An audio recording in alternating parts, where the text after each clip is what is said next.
పరచుకోవాలని ఆశ కలిగి ఉన్నాను. ఏ అంశం అండి? ఈ మధ్య బాగా ఒక సంవత్సరం దగ్గర నుంచి మీరందరూ ఈ మాట వింటూ ఉన్నారు. నేను వినలేదన్న మనం చేయాలంటే చూద్దాం. RRR అనేది మీరు social media, Facebook, WhatsApp, YouTube లో, ఈ సినిమాలు ఇలాంటి వాటిలో ఈ RR అనేది నేను వినలేదన్నా ఉన్నారా? అది వాడు ఉన్నాడు, చిట్టు మీ అందరికన్నా ముందు వాడే తెలుసుకోవాలి. సరే, ఆరాధనలో మరి రాజకోటి ఏం చూపిస్తున్నాడో మనకు తెలియదు, కానీ దేవాది దేవుడు మాత్రం 3 అంశాల్లో మనతో ఉదయకాలంలో మాట్లాడడానికి దేవుడు సిద్ధంగా ఉన్నాడు. మీ అందరికీ ముందుగా నేను అర్థాన్ని తీసుకున్నాను. ఈ అర్థాన్ని మీరు అందరూ తీసుకున్నారా? తీసేసుకొని చూసుకోండి ఒకసారి. ఇప్పుడు ఒకసారి మీ అర్థాన్ని మీరు చూసుకుంటే ఈ అర్థంలో ఎవరు కనపడతారు? మీరే కనపడుతున్నారా?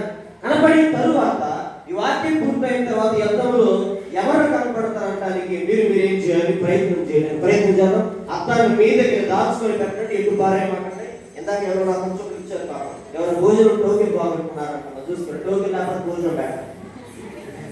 తెలుసా? టోకెన్ లేకపోతే ఏం పెట్టడం? భోజనం పెట్టడం. జాగ్రత్త చూసుకొని టోకెన్ పోయింది అయిన తర్వాత ఇది కదా బాబు తప్పిపోయారండి అదే ప్రకటించినట్టు ఈ టోకెన్ కూడా తప్పిపోయింది. దాన్ని చూసుకొని పాప ఎందుకంటే ఆశ కలిగి రావడం వస్తుంటారు కాబట్టి టోకెన్ కోసం దొరికిన తర్వాత వచ్చి నా దగ్గర తీసుకోండి. దేనికి స్తోత్రం. అదే 13 ఏళ్ల నుంచి 30 ఏళ్ల వయస్కుల మధ్య ఉన్నారు. మనం ఏమంటున్నాము? యూత్ అంటున్నాం. అదేవిధంగా క్రైస్తవుడు అంటే ప్రభు అయిన యేసుక్రీస్తు యొక్క మాటలను, జీవన విధానములు ఎవరైతే అవలంబిస్తూ ఉంటారో, ఆయన నడవడికలో ఎవరైతే నడుస్తూ ఉంటారో అట్టి వారిని మనము క్రైస్తవులు అంటున్నాం. యూత్ అనే పేరు ఎందుకు పెట్టారు? 13 ఏళ్ల నుంచి 30 ఏళ్ల మధ్య ఉన్నవారినే ఎందుకు యూత్ అని పిలుస్తున్నారంటే, వాళ్ళకు ముందుగా 13 నుంచి 19 వరకు ఉన్న వారిని ప్రత్యేకంగా ఏమని పిలుస్తాం మనం? టీనేజ్ అంటాం. ఏమంటాం? టీనేజ్. ఒక విధంగా చెప్తే వాళ్ళు యూత్ కాదు, 13 నుంచి 19 టీనేజ్ అంటాం. ఈ 30, 60, 26, 27 దగ్గర 30 ఆ పైదేశం వాళ్ళందరూ సగటున యావరేజ్ 99% వీళ్ళందరూ ఏం చేసుకుంటారు? పెళ్ళిళ్ళు చేసుకొని ఎవరిని కంటారు?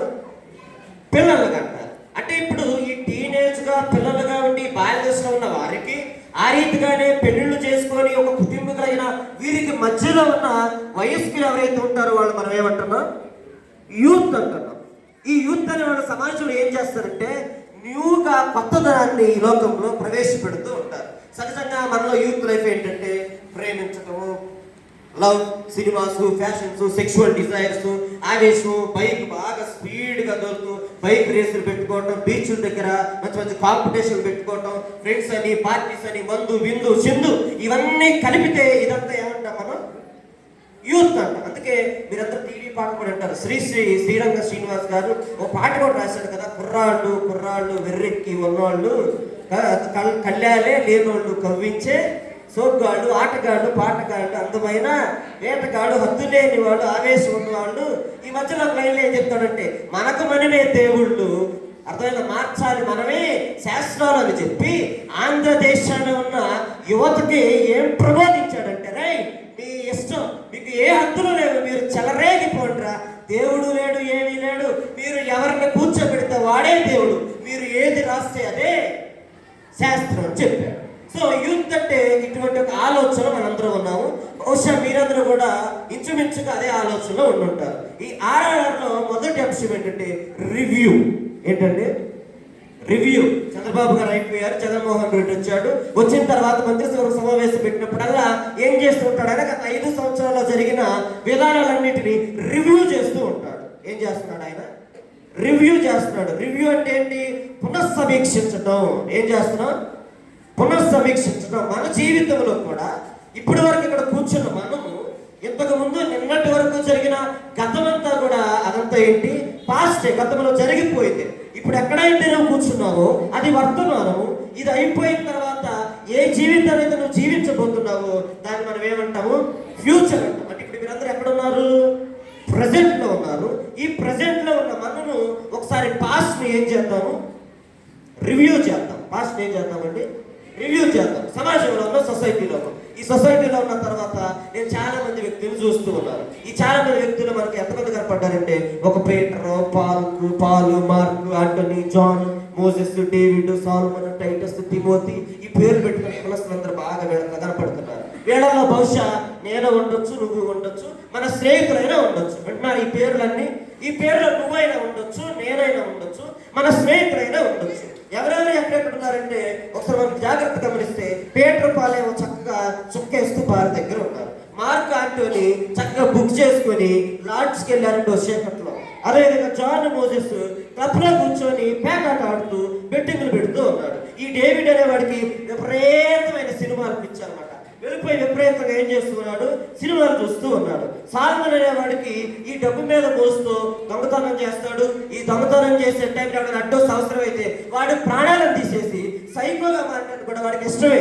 అలాగే టైటస్ తిమోతి చూస్తుంటే పోలీస్ స్టేషన్లోకి వెళ్తే మొదటగా వీళ్ళ పేర్లే ఉంటాయి, రౌడీ షీట్లు వీళ్ళ పేరు మీద ఉంటాయి, క్రిమినల్ గా వాంటెడ్ గా ఎవరు వెళ్తుంటారు వీళ్ళందరూ, రేపిస్టులు వీళ్ళే, చీటర్లు వీళ్ళే, వీళ్ళంతా వీళ్ళే. ఇక రాజకీయ పార్టీలు జెండాలు పట్టుకొని చిందులేయడానికి ఆ జెండాలు పట్టుకొని తిరిగే వాళ్ళు కూడా ఎవరు, వీళ్ళలోనే ఉన్నారు. సో వీళ్ళందరూ మనకి ఎక్కడ కనపడుతున్నారు, ఈ లోకంలో కనపడుతున్నారు. మన అంశం ఏంటి, the role of youth in the society.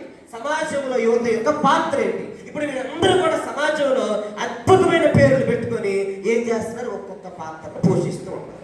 మాట్లాడుతున్నా నేను కానీ, వింటున్న నువ్వు కానీ ఏదో ఒక టైంలో ఈ పాత్రలో మనం ఏం చేస్తూ ఉన్నాం, పోషిస్తూనే ఉన్నాం. ఈ పోషిస్తూ ఉన్న సమయంలో నీ నా ఐడెంటిటీ ఎక్కడుంది? నువ్వు పీటర్గా ఉన్నావా, మార్క్గా ఉన్నావా, ఆంటోనీగా ఉన్నావా, తిమోతిగా ఉన్నావా, టైటస్గా ఉన్నావా? నీ పాత్ర ఎక్కడ ఉందనేది ఒకసారి మనం రివ్యూ చేసుకోకపోతే ఈ ఉదయకాలం ఇక్కడ కూర్చొని ఎంత సమయాన్ని నువ్వు దేవుని కోసం ఖర్చు పెట్టడం వల్ల ఉపయోగం ఏమన్నా లేదు. ఒకసారి నువ్వు ఎక్కడున్నావు, వేర్ వి ఆర్. ఒకసారి మనం ఏం చేద్దామంటే పరీక్షించుకుందాం. శాంసన్ అనే ఒక కుర్రోడు ఉన్నాడు, పేరే శాంసన్. అతనికి విపరీతమైన పోర్నోగ్రఫీ పిచ్చి, విపరీతమైన బ్లూ ఫిలిమ్స్, అశ్లీల చిత్రాలు బాగా చూస్తూ ఉంటాడు. అది అతనికి ఆనందం. పదే అనుకుంటూ ఉంటాడు, ఇదే లాస్ట్ టైం, ఇంకెప్పుడు నేను చూడకూడదు అనుకుంటాడు. కానీ ఆ టైం వచ్చాగానే ఏం చేస్తున్నాడు, సీక్రెట్ గా సెల్ ఫోన్ ఆన్ చేస్తాడు. ఆన్ చేస్తే పోర్న వీడియోస్ కావాలనుకుంటాడు, టక్కన కొట్టేస్తాడు. విపరీతంగా ఏం చేస్తూ ఉంటాడు, చూస్తూనే ఉంటాడు. వీడికి ఒక రోజు ముగ్గురు స్నేహితులు తయారయ్యారు. వీడు ముగ్గురు కలిసి వెళుతున్నప్పుడు 6 సంవత్సరాల క్రితం ఆంధ్రప్రదేశ్లో ఒక సంచలనం సృష్టించిన ఒక కేసు నేను మీతో చెప్తున్నాను. శ్రీధర్ని అని ఒక అమ్మాయి ఉంది. ఈ అమ్మాయి ఒక పురుషుడితో 3 ఏళ్ల నుంచి విపరీతమైన ప్రేమను ఏం చేస్తుంది, కొనసాగిస్తుంది. ఈ ప్రేమలో ఉన్నప్పుడు తన బాయ్ ఫ్రెండ్ ఏం చెప్పాడంటే, మన ఇద్దరు కలిసి ఏకాంతంగా ఒక పార్క్ దగ్గరికి మనం వెళ్ళి కూర్చొని ఏం చేస్తాం, పొదల చాటును కూర్చొని మాట్లాడుకుందామని ఇద్దరు వెళ్ళారు. వీడు ఏం చేస్తున్నాడంటే వీడితో పాటు ముగ్గురు బాగా తాగి ఆ దిశగా వెళుతూ ఎవరు లేకపోవడం చూసి వెంటనే వీళ్ళు ఏం చేశారంటే ఆ ప్రదేశానికి వెళ్ళిపోయి వాడిని పట్టుకొని ఇట్లా లాగుతూ ఉంటే వెంటనే వాడు ఏం చేశాడంటే వదిలేసేసి పారిపోయాడు. ఏం చేశాడండి, పారిపోయిన తర్వాత ఈ నలుగురు కలిసి అమ్మాయిని రేప్ చేసి ఎక్కడైతే నోరు తెచ్చి ఎక్కడ మాట్లాడిద్దని వెంటనే అమ్మాయిని చంపేసేస్తారు. విపరీతంగా ఇది బాగా ఏమైపోయిందంటే ట్రోల్ అయిపోయి 6 ఏళ్ల క్రితం బాగా సంచలనం సృష్టించిన కేసుగా మిగిలిపోయింది. అంటే ఇప్పుడు మనం ఏం గ్రహించాలంటే, ఈ లోకంలో ప్రస్తుతానికి శాంసన్ ఏమో పోర్నోగ్రఫీ పిచ్చిలో ఉంటే ఈ శ్రీధర్ అనే అమ్మాయేమో ఏ పిచ్చిలో ఉంది, ప్రేమల పిచ్చిలో ఉంది. ఈ ప్రేమల పిచ్చిలో 20 ఏళ్ళు పెంచిన తల్లిదండ్రులు పక్కన పెట్టి 3 ఏళ్ల కోసం ఎవరైతే బాగా ప్రేమించిందో ఆ ప్రియుడిని తీసుకొని ఒక పార్క్ దగ్గరికి వెళ్ళి ఇద్దరు చక్క సుఖభోగాలన్నీ అన్ని మంచి చెడులన్నీ పంచుకుందామని కూర్చున్నట్టమాట. ముగ్గురు రాగానే నీతో నేను 50 ఏళ్ళు 60 ఏళ్ళు నీతో కలిసి జీవిత భాగస్వామిని కలకాలం నీతో కష్టాల్లోనూ సుఖాల్లోనూ ప్రమాణాలు చేస్తారు కదా, కలిమి ఎందులు లేమిని ఎందులు ఆంధ్రులు ఏంద్రుని ఎంత ప్రమాణాలు చేసి నేను పెళ్లి చేసుకుంటా అని చెప్పినాడు. నలుగురు పట్టుకోగానే వెంటనే అమ్మాయిని వదిలేసి ఏం చేశాడు, పారిపోయాడు. అంటే ఇప్పుడు ఈ ప్రేమకి ఏముంది, మెడిసిన్స్ ఉంటాయి చూసారా? ఈ మెడిసిన్స్ లో మీరు చూసుకున్న తర్వాత సో డేట్ తర్వాత బెస్ట్ బిఫోర్ 3 months అన్నాడు అనుకోండి, 3 నెలల తర్వాత దానికి ఏమైపోయింది, డేటు అయిపోయింది, ఎక్స్పైరీ అయిపోయింది. అదే విధంగా ఈ లోకంలో ఉన్న ప్రేమలో కూడా ఏ డేట్ ఉందమ్మా, ఎక్స్పైరీ డేట్ ఉంది. వాళ్ళ ప్రేమకి ఏ రోజు ఎక్స్పైరీ డేట్ ముహూర్తం వచ్చింది, ఆ పలానా టైంలో ఆ పలానా రోజున ఆ పలానా చోట నలుగురు వచ్చినప్పుడు వాడి పారిపోవడం ద్వారా వాడి ప్రేమకి ఏమొచ్చేసింది, ఎక్స్పైరీ వచ్చేసింది. మరి జాగ్రత్తగా మనం గమనిస్తూ ఉంటే దేవుని వాక్యం మనకు సుస్పష్టంగా ఏం తెలియజేస్తూ ఉందంటే, ఆయన శాశ్వతమైన ప్రేమతో నిన్ను నన్ను ఏం చేస్తున్నాడు? ప్రేమిస్తూ ఉన్నాడు. అయితే అది ప్రేమ కాదని అట్రాక్షన్ ఇన్ఫాక్చుయేషన్ లో ఏమైపోతున్నారు? పడిపోతున్నారు. ఇప్పుడు అమ్మాయిలు వచ్చిన తర్వాత అమ్మాయిలు మనం తీసుకుంటాం. అమ్మాయిలు తీసుకుంటే అమ్మ మీకు కూరలు వండటం వచ్చు అంటే కనీసం స్టవ్ వెలగటం రాదు, కూర వండటం రాదు, టీ పెట్టడం రాదు. మరి ఏమొచ్చు? అద్దము నిలబడి లిప్స్టిక్ వేసుకోవటం వచ్చు, నెయిల్ పాలిష్ వచ్చు, ఫ్యాషనింగ్ వచ్చు, మేకప్ వేసుకోవటం వచ్చు. ఇట్లా వాళ్ళ జీవితాన్ని నాశనం చేసుకోవటం వచ్చు. ఇంకొకరి జీవితాన్ని కూడా ఏం చేయటం వచ్చు? నాశనం చేయటం వచ్చు. ఇది తప్ప నాకు ఈ వంట వచ్చు, ఈ వంటలో నా తల్లిదండ్రులు నాకు సహాయం చేయడం వచ్చు అని చెప్పగలిగిన వాళ్ళు మీరు ఏమైనా ఉన్నారంటే ఉంటే మంచిది, మనసులో ఉన్నారని చెప్పుకోండి. దేనికి స్తోత్రం. కానీ ఈ లోకంలో 99% ఈ రోజు ఒకరికి ఇచ్చి వివాహం చేస్తే ఇవన్నీ మన అమ్మాయిలకు వచ్చా? రా. ఇక్కడ కూర్చొని కూడా మీరు కొంతమంది చూస్తున్నారు, పరిశీలిస్తున్నారు. ఇద్దరు ముగ్గురు అమ్మాయిలు సెల్ ఫోన్ తీసుకుని ఏం చేస్తున్నారు? పట్టుకుంటున్నారు. ఇది ఇల్లు అనుకుంటున్నారు, గుడి అనుకుంటున్నారు. నాకు తెలియదు. తస్మా జాగ్రత్త, కళ్ళు గుడి పీక్ పడతారు దేవుడి మీద. ఇడియాటిక్గా ఏం చేయకూడదు? మనం దేవుని సన్నిధిలో ప్రవర్తించకూడదు. అసలు సెల్ ఫోన్ ఆపద రానికుండా మొత్తం రూల్ పెట్టే పని. తీసి పడేసి అక్కడ పడేసేసి వెళ్ళిపోయేటప్పుడు ఏం చేయాలి? ఇచ్చి వెళ్ళిపోయేటప్పుడు. అంటే నువ్వు ఎక్కడ కూర్చున్నావు కానీ నీ మనస్సు, నీ ఆలోచన, నీ కోరిక, ఇదేమి నీ థాట్స్, ఫీలింగ్స్ ఏమి ఎక్కడ లేవు? ఈ ప్రదేశంలో లేవు. ఎక్కడుంది? ఈ సెల్ ఫోన్లోనే ఇవన్నీ చూడని ఒక పిచ్చి పిచ్చిదానా ఒకసారి ఏంటి ఆ పిచ్చిని వదిలేసుకొని పిచ్చే. ఎందుకంటే నువ్వు ఏ ఏజ్ లో ఉన్నా? టీనేజ్ లో ఉన్నా. నీ ఏజ్ మోస్ట్ ప్రాబ్లమాటిక్ ఏజ్. ఈ మోస్ట్ ప్రాబ్లమాటిక్ ఏజ్ లో ఉన్నావు కాబట్టి నీకు తల్లిదండ్రులు ఏది చెప్పినా నీ మనసుకు అదేమవదు, ఎక్కదు. కాబట్టి నువ్వు ఎవరితో మాట్లాడాల్సిన పని లేదు, నువ్వు జాబ్ చేస్తున్నది లేదు, నీకు పెళ్లి పెట్టాలని నీకు భర్త లేదు, లేకపోతే నీ చేతిలో నీకేం కావాలి? ఫోన్ కావాలి. What you do with that? ఏం చేస్తావు నువ్వు దాంతో నువ్వు చేసేది ఏమీ లేదు, సాధించేది ఏమీ లేదనే విషయాన్ని మనం ఏం చేసుకోవాలి? జ్ఞాపకం చేసుకోవాలి. అంతేగాని ఆనందపడటం, సంతోషం కోసం పరిగెడుతున్నాం, ఇవన్నీ ఆస్వాదిస్తున్నాం. ఈ విధంగా మహాభారతంలో అర్జునుడు అంటూ ఉన్నాడు శ్రీకృష్ణుడితో. అర్జునుడికి మించిన గొప్ప వీరుడు మహాభారతంలో ఏకలవ్యుడు పక్కన పెడితే మంచి వీరుడే, జీవితంలో అన్ని అనిపించిన వాడే, జాగ్రత్త చూస్తే అద్భుతమైన శ్రీరాముడే. ఇవన్నీ జరిగిన తర్వాత మహాభారత దృష్టాంతంలో శ్రీకృష్ణుడు నిలబడి ఉన్నప్పుడు అర్జునుడు ఒక మాట చెప్తున్నాడు. మహాభారతంలో 772 శ్లోకాలు ఉంటే 16 శ్లోకంలో ఉన్నాడు. అనేక చిత్త విభ్రాంతో మోహజాల సమావృత నశక్త కామభోగేశ పతంతి నరకయాసిచో రసికుడుగా కామభోగాలు అనుభవించినంత సేపు సంతోషంగా ఉంటుంది నాకు. అద్భుతమైన ఇదే ప్రపంచమేమో, ఇదే సుఖమేమో అని ఆ క్షణికమైన ఆనందం కోసం ఎంతో ఉగురులాడుతున్నాను, ఎంతో పరిగెడుతున్నాను, ఎంతో ప్రయాణిస్తున్నాను. కానీ అదంతా అయిపోయిన తర్వాత, నా శరీరకాంక్ష తీర్చుకున్న తర్వాత నాలో శూన్యం, అంధకారం, అసంతృప్తి, నరక వేదన అనుభవిస్తున్నాను. ఈ నరక వేదన నుంచి నన్ను ఎవరైనా బయటపడతారా? ఓ చెప్పు పార్తా అని ఎవరిని అడుగుతున్నాడు? శ్రీకృష్ణుడు ఎవరు అడుగుతున్నారు? అర్జునుడు అడుగుతూ ఉన్నాడు. నీ నా స్థితి కూడా ఆ రీతిగా ఉందో ఏమో ఒకసారి ప్రశ్నించుకో. సంసారం భయంకరమైన జీవితంలో తన ప్రాణం 10 నిమిషాల్లో పోతుందనగా ఒకసారి కూర్చొని అయ్యో నేను అనవసరంగా తెలియరామాయలో ఏమైపోయానో పడిపోయాను, నా రహస్యాన్ని నేను చెప్పేశాను, ఇదిగో నా చుట్టూలోనే శక్తి ఉందని చెప్పేశాను, ఆ శ్రీలోనుడై రసిక కాంతామోహితుడై నా ప్రాణమా తినుము త్రాగుము సుఖించుమని 20 ఏళ్ళు న్యాయాధిపతిగా వాళ్ళ మీద ఉండే యోగ్యత దేవుడు అనుగ్రహించినప్పటికీ కూడా కనక సింహాసనం మీద సురకములు కూర్చుని పెడితే తన వెనుకటి కొనుగోలు మర్చిపోదన్నట్టుగా సంసోని ఏం చేశాడు? తన సీక్రెట్ ని తెలియలా చెప్పాడు. భలే రాస్తాడు అక్కడ న్యాయాధిపతుల గ్రంథంలో మీరు చూస్తూ ఉంటే. ఎక్కడ కూర్చోబెట్టుకుందంట? తన తొడ మీద కూర్చోబెట్టుకుని చక్కగా లాలన చేస్తూ శరీరకాంక్ష తీరుస్తున్న సమయంలో సీక్రెట్ గా అడుగుతుంది. ఏమని? అర్థమైందా? అట్లా ఇది నేను చెప్పేది కేవలం ఆ ఒక్క విషయంలోనే కాదు.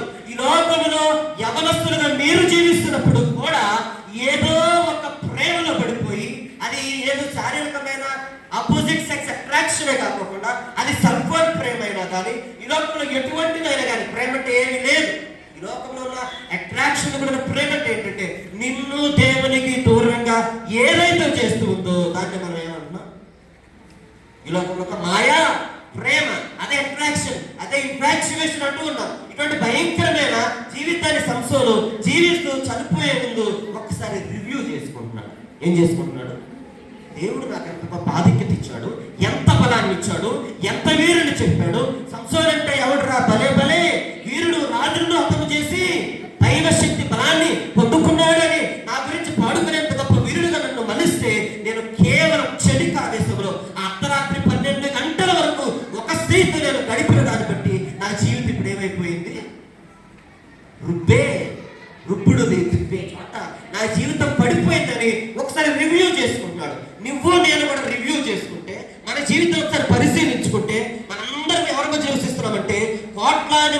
లక్షలాది మంది, వేలాది మంది, వందలాది మంది మనుషుల మధ్య నీవు నివసిస్తున్నప్పుడు కానీ నీలో నీకే తెలియని ఒక ఒంటరితనం మనలో ఉంటుంది. ఉందా మీకు? అనిపించట్లేదా మీకు? నువ్వు ప్రేమించవచ్చు, గంటలను మాట్లాడచ్చు, సినిమాలు చూడొచ్చు, షికారు చేయొచ్చు, ఫ్రెండ్లతో తిరగచ్చు. ఇవన్నీ అయిపోయిన తర్వాత ఏదో ఒక పర్టికులర్ సర్టెన్ పాయింట్ ఆఫ్ టైంలో నీవు కూర్చొని నీకు నువ్వు ఆలోచించుకుంటే ఖచ్చితంగా నీలో నాలో ఏముంటుంది? ఒంటరితనం ఉంటుంది. ఎవరితో చెప్పుకోలేదు. ఎవరికైనా చెప్పుకుంటే పక్కన వాళ్ళకి చెప్పి ఏమైపోయింది, వాడి నోట్లో నుంచి చిన్న వ్యాధి ఇది పడిందంటే ఏమొచ్చిందని చెప్తారు, చెట్టు వచ్చిందని చెప్తారు. ఎవరైనా మనం ఏం చేసుకోలేకపోవచ్చు, చెప్పుకోలేకపోవచ్చు. కానీ if you just examine your personal life, నీ వ్యక్తిగత జీవితాన్ని నీవు ఒకసారి పరిశీలించుకుంటే నీవు ఎక్కడున్నావంటే, మీరందరూ ఎక్కడున్నారో చెప్పండి. మాట్లాడుతున్నాను నేను, మనందరం కూడా ఎక్కడున్నాం తెలుసా? పాపములో ఉన్నాం. ఎక్కడున్నామండి మనందరం? పాపంలో. మొదటిగా నీవు ఆర్ఆర్ఆర్లో మొదటి ఆరుగా నీ జీవితాన్ని ఒకసారి నువ్వు రివ్యూ చేసుకుంటే మనందరం ఎక్కడున్నామో మనకు అర్థమవుతుంది. మనము పాపంలో ఉన్నామని అర్థమవుతుంది. రెండవది ఏం చెప్పారు? మొదటి ఆరు అంటే రివ్యూ. రెండో ఆరు ఏం చెప్తుందంటే మనకి రిటర్న్ అవ్వాలని చెప్తుంది. ఏం చెప్తుంది? మనకి రిటర్న్ అవ్వాలని చెప్తుంది. మీలో కొంతమంది మనం బయటికి నేను చాలా గొప్ప వ్యక్తిగా, నేను చాలా దృఢంగా ఉన్నాను, ఐఎమ్ సో పర్ఫెక్ట్ అన్నట్లు మనం ప్రవర్తిస్తూ ఉంటామో కానీ నిజంగా మనం గమనిస్తే బయట మనం ఏదో, లోపల అది మనం కాదేమో అనిపిస్తూ ఉంటుంది. అంతేనా? అర్థమైందా? బయట నీ తల్లిదండ్రులకు కానీ, నీ కుటుంబ సభ్యులకు కానీ, నీ స్నేహితులకు కానీ నువ్వు ఏదైతే కనిపిస్తున్నావో లోపల అది మాత్రం కానే కాదు. అదేంటో నీకు తెలుసు, నీ మనస్సాక్షికి తెలుసు ఏ పొజిషన్లో నీవు ఉన్నావు. నీ ఆలోచనలు, థాట్స్, ఫీలింగ్స్, కోరికలు, నీ చేతలు ఇవన్నీ కూడా నీ బాహ్య జీవితానికి డిఫరెంట్గా, వ్యత్యాసంగా, అంతర్లీనంలో ఒక భయంకరమైన జీవితాన్ని నువ్వేం చేస్తున్నావు? జీవిస్తున్న ప్రపంచంలో అపరకుమేరుడు బిల్ గేట్స్ ఒకరోజు లెక్కేస్తాడట. రోజుకి అతను 1 కోటి రూపాయలు దానం చేస్తే అతని దగ్గర ఉన్న ఆస్తి దగ్గరగా 463 సంవత్సరాలు పంచితే కూడా తరగనంత ఆస్తి ఎవరి దగ్గర ఉంది? బిల్ గేట్స్ దగ్గర ఉంది. 1,26,26,000 కోట్ల దగ్గరగా ఆయన పనిచేస్తాడు. సార్ హైదరాబాద్ వచ్చినప్పుడు అతను ఇంటర్వ్యూ చేస్తున్నప్పుడు, అంటే మీరు ఎంత విజయాన్ని సాధించారు కదా, ఏంటి ఈ సీక్రెట్ అంటే, నేను ఏం విజయం సాధించాను, వద్దు అంటే నా దగ్గరికి వచ్చేది ఆస్తి, కావాలని నేను ఎంత వెతికినా నాకు రానిది తృప్తి అంటున్నాడు. ఏమి రాలేదు ఆయనకి? తృప్తి. నీవెందులో తృప్తి వెతుకుతున్నావు? నువ్వు డబ్బులో తృప్తి వెతుకుతున్నావా? మోహంలో తృప్తి వెతుకుతున్నావా? కామ, క్రోధ, లోభ, మోహ, మతవచ్చనాల్లో పడిపోయి వేటిలో నీవు తృప్తి వెతుకుతున్నావు? ఉదయకాలంలో దేవుడు మనల్ని ఏం ప్రశ్నిస్తున్నాడంటే, అందరి మధ్య ఉన్నానని నేను ఫీల్ అవుతున్నా నీవు, అందరిలో నేను ఉన్నానని ఫీల్ అవుతున్నా నీవు, ఒకవేళ ఒంటరిగానే నీవుంటే నిజమైన ఆనందం నీవు పొందగలుగుతున్నావు? ఒకసారి గట్టిగా నువ్వు పొందగలిగితే అలేని అని చెప్పి ఒకసారి ఎదుర్కొని చెప్తాను. నీవు నిజంగానే ఈ లోకములో జీవిస్తూ లక్షలాది కోట్ల మధ్య నివసిస్తున్న నీవు, నేను ఇవన్నీ అనుభవిస్తూనే నేను నిజంగా సంతోషంగా ఉన్నాను అని మీరు చెప్పగలరా? చెప్పలేదు. ఎందుకంటే ఒకవేళ నీ నోటితో చెప్పినా కానీ నీ మనస్సాక్షి అది ఏం చేయట్లేదు, ఒప్పుకోదు. ఏంటో తప్పు చెప్తున్నావు, ఎలా శుద్ధిగా ఏం చేస్తున్నావు? తప్పు చెప్తున్నావు. ఎందుకని? నువ్వేంటో నీకు తెలుసు. ఒకవేళ నువ్వు బయటగా చెప్పినా, నువ్వు మంచం మీద పనుకోదు, నీకు నిద్ర పట్టిద్దా? పట్టదు. ఎందుకని?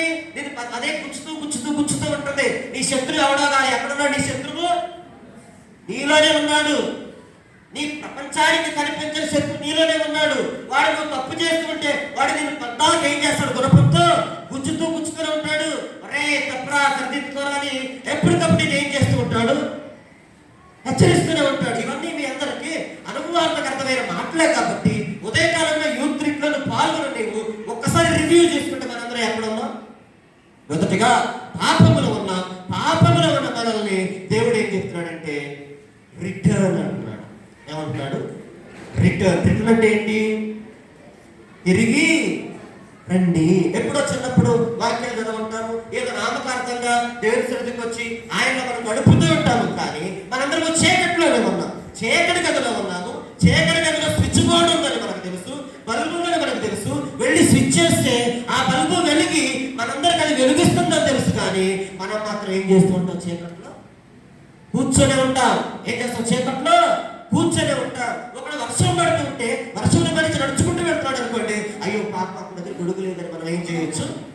జాలి పడచ్చు, తడిసిపోతున్నాడని మనం జాలి పడచ్చు. కానీ ఒకసారి మనం గమనిస్తే చంకలో మనకు గొడుగు పెట్టుకొని వర్షంలో తడుచుకుంటూ వెళుతున్నాం. మనం బుద్ధిమంతులమా బుద్ధిహీనులమా? ఎవరో ఒరే పిచ్చోడా, ఒరే పిచ్చిదానా, దేవుడు ఏం చెప్తున్నాడు? నీ చక్కలో ఏముందిరా? గొడుగు ఉంది. ఆ గొడుగు తీసి నీ మీద వేసుకో, ఆ వర్షం నిన్నేం చేయదు, తడపదని నీకు చెప్తుంటే నేను స్విచ్ నేనేం చేయను? గొడుగు. ఈ 2000 సంవత్సరాలలో మనిషి అతి ప్రభావితం చేసిన విషయం ఏంటో చెప్పండి. ఈ 2000 సంవత్సరాలలో ఈ 270 దేశాలలో 770 కోట్ల ప్రజలలో నిన్ను నన్ను ఈ లోకంలో కోట్లాది మందిని ప్రభావితం చేసిన విషయం ఏంటో తెలుసా? చెప్పగలరా మీరు? ఏంటిది? బైబిల్. ఏంటిది? ఇవాళకి నిమిషానికి ఒక్క బైబిల్ ప్రపంచంలో ఏమవుతుంది? అమ్ముడుపోతుంది. కాకినాడ కాక తీయగా ఉంది, బంగారు లడ్డు తీయగా ఉందని బంగారు లడ్డు తీసుకొచ్చి ఎదురు పెడితే బంగారు లడ్డు పది తీయగా ఉండదండి అంటే సరిపోయిందా? ఏం చేయాలి? నువ్వు తినాలి కదా, నీకు తెలిస్తే కదా, తింటే కదా నీ టేస్ట్ తెలిసేది. ఎంతమంది బైబిల్ ప్రతిరోజు చదువుతున్నారు? యువతగా ఉన్న నీవు, నిజంగా చదువచ్చిన నీవు, సెల్ ఫోన్ పట్టుకొని పదే పదే టెక్స్టింగ్లు చాటింగ్ చేస్తున్న నీవు, ఇప్పుడు టెక్స్టింగ్లు పోయి సెక్స్టింగ్లు వచ్చినాయి. ఏమొచ్చినాయి? సెక్స్టింగ్లు అంట. అర్థమైందా? శారీరకంగా నువ్వు సెక్స్ చేయటం వేరు. ఈ రోజు ఏం చేస్తున్నారో తెలుసా? సెల్ ఫోన్ల ద్వారా కూడా పెట్టే, సెల్ ఫోన్లో పెట్టే మెసేజ్లు కూడా ఏ మెసేజ్లు? బూత్ మెసేజ్లు. దాన్ని ఏమంటున్నారు? టెక్స్టింగ్ కాదు, సెక్స్టింగ్ అంటున్నారు. ఒకసారి మన పర్సనల్ అన్నీ తీస్తే, నీ వీడియో, నీ వాట్సాప్లు, ఈ మెసెంజర్లో చాట్లు అన్నీ తీస్తే అందులో ఉండేదంతే టెక్స్టింగా సెక్స్టింగా? నీకు తెలుసు.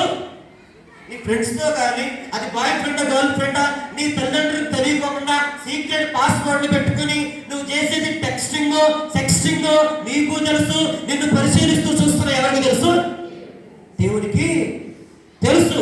మన జీవితము అంత భయంకరమైన ఘోరమైన కదిలో చిక్కుకున్నది కాబట్టి దేవుడు ఏం చెప్తున్నాడు అంటే, పిచ్చోడా నీకు నేను సబ్బు ఇస్తున్నాను, ఈ సబ్బు తీసుకుని నువ్వేం చేయకుండా నీ వాక్యము పంటను పగలగొట్టే శుద్ధి పట్టిది. ఇంకోటి ఏమంటున్నాడు? మురికిని శుభ్రం చేసి సబ్బు వంటిదని దేవుడు చెప్తున్నాడు కదా.